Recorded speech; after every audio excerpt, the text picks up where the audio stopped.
নাহমাদুহু ওয়া নুসাল্লি আলা রাসূলিহিল কারীম, আম্মা বাদ। সম্মানিত উপস্থিতি এবং পৃথিবীর মানুষেরা,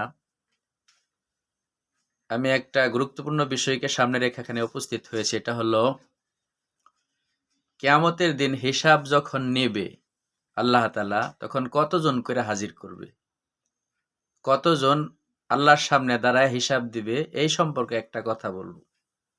আল্লাহ তাআলা বলেন, ওয়া কুল্লুহুম আতিহি ইয়াউমাল কিয়ামাতি ফারদা।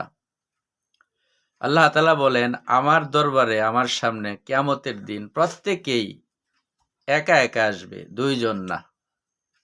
হিসাব দেওয়ার সময় আল্লাহ এবং বান্দা, বান্দা এবং আল্লাহ।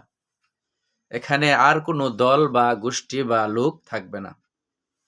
আপনি যার পিছনে ঘুরেন, যার পূজা করেন, যার ইবাদত করেন, সে আপনার সাথে থাকবে না। ওয়া কুল্লুহুম আতিহি ইয়াউমাল কিয়ামাতি ফারদা। আল্লাহ তাআলা বলেন, প্রত্যেকেই, সে যেই হোক, আলেম হলেও একা, জালেম হলেও একা, চোর ডাকাত সন্ত্রাস ভালো মানুষ, এমনকি পৃথিবীর বাদশাহ হলেও সে আল্লাহ তাআলার দরবারে একা আসবে, একা, তার কোনো দল তার সাথে যাবে না। এজন্য আমরা যা করতেছি অবশ্যই হিসাবকে সামনে রেখে করি। হিসাব দেওয়ার মতন পরিস্থিতি আমি নিজে নিজে তৈরি করি, কারণ আমি আর আল্লাহ, আল্লাহ আর আমি, এখানে দুইজন থাকবে, তৃতীয় কোনো লোক থাকবে না। এটা সূরাতুল মারিয়ামের 95 নম্বর আয়াতের মধ্যে আল্লাহ তাআলা এই কথা বলেছেন যে আমি প্রত্যেককে আলাদা করে হিসাব গ্রহণ করব।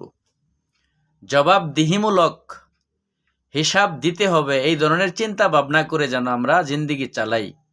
প্রত্যেকে, একবারে প্রধানমন্ত্রী থেকে ধরে টয়লেটের সুইপার পর্যন্ত যেন আমরা জবাবদিহিমূলক হিসাব দেওয়া লাগবে, এরকম চিন্তা ধারণা নিয়ে যেন আমরা জিন্দেগি যাপন করি।